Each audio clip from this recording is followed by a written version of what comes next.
Women were marked by their anatomical difference from men and medically defined as faulty, defective, deficient.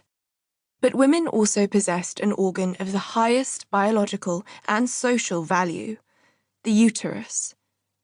Possession of this organ defined the purpose of women, to bear and raise children. Knowledge about female biology centered around women's capacity and duty to reproduce. Being biologically female defined and constrained what it meant to be a woman, and being a woman was conflated with and reduced to female sex.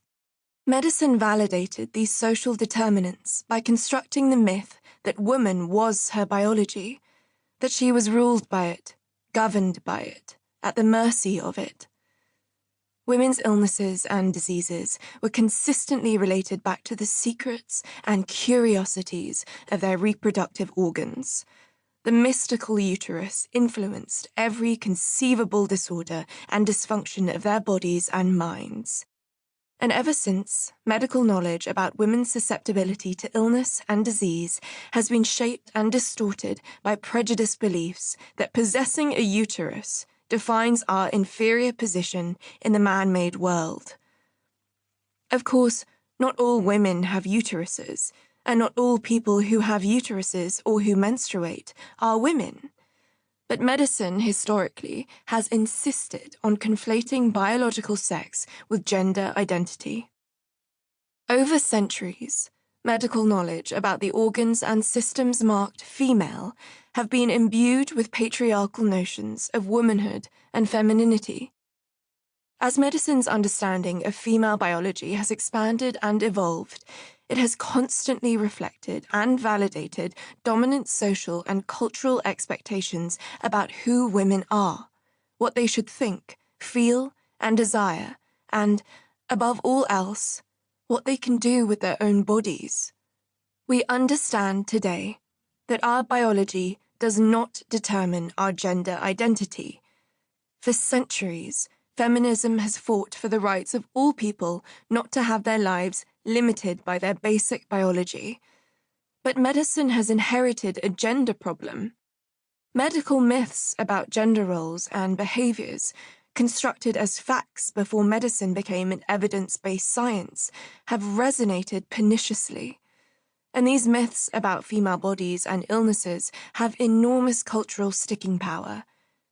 Today, gender myths are ingrained as biases that negatively impact the care, treatment, and diagnosis of all people who identify as women.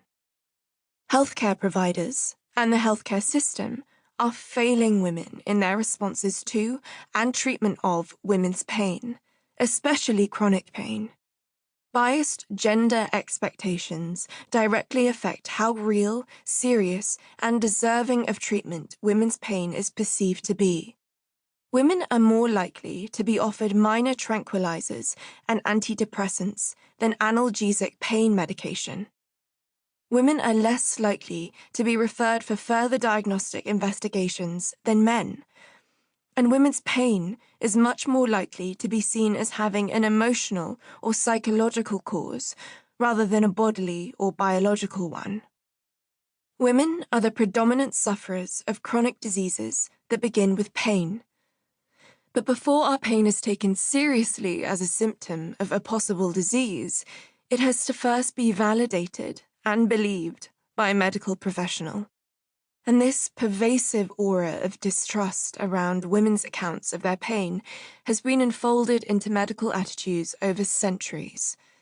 The historical and hysterical idea that women's excessive emotions have profound influences on their bodies, and vice versa, is impressed like a photographic negative beneath today's image of the attention-seeking, hypochondriac female patient. Prevailing social stereotypes about the way women experience, express, and tolerate pain are not modern phenomena. They have been ingrained in medicine across its history. Our contemporary biomedical knowledge is stained with the residue of old stories, fallacies, assumptions, and myths. Over the last few years, gender bias in medical knowledge, research, and practice has hit the mainstream press.